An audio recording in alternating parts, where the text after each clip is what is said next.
है मिस्टर रवि, रवि recording studio, Kantatoli, Ranchi. छोड़ी कर हाड़ी दारू कर बिजनेस, हर चले चकाचक,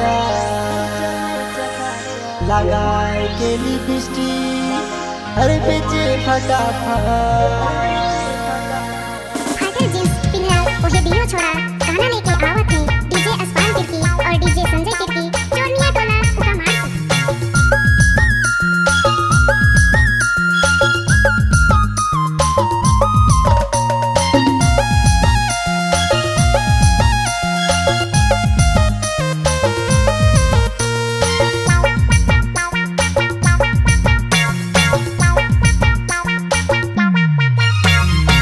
जत कर होट नहीं होते लाली पोते रे, छोड़ा पटाए ना कतई कतई कतई रे।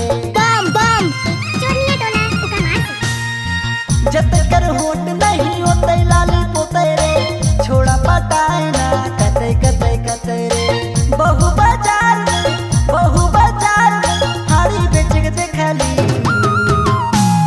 चायरी अनक मुर्गी 12 अनक मसाला, चायरी अनक मुर्गी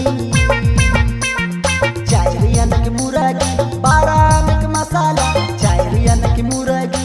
मिक्स बाय डीजे अस्पान तिर्की और डीजे संजय तिर्की।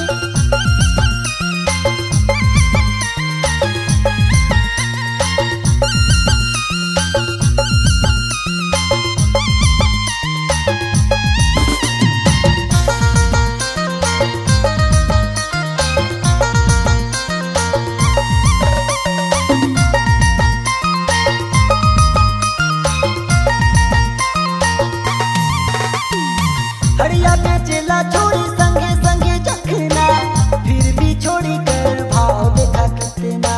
क्या बम बम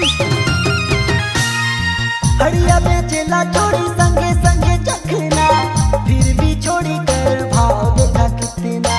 बहु बाजार हाड़ी बेच के देखली, चायरी अनक मुर्गी 12 अनक मसाला, चायरी अनक मुर्गी 12 अनक मसाला, चायरी अनक मुर्गी।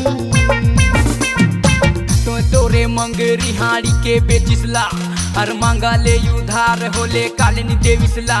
हर चैरियानक भाव तोर हाय रे फूटानी जोर, फिर भी तोर घर मोए आवो ना बिहाने भोर। छोड़ा बूढ़ा सा भिमन के तोहे तो फंसा ले रे, पुराना तोर यासिक है को मोके ना भूला बेरे।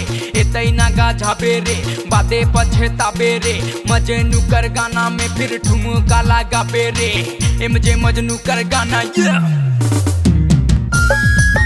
फाइटर जींस पिन्हल ओहे दियो छोड़ा, गाना लेके आवत है डीजे अस्पान तिर्की और डीजे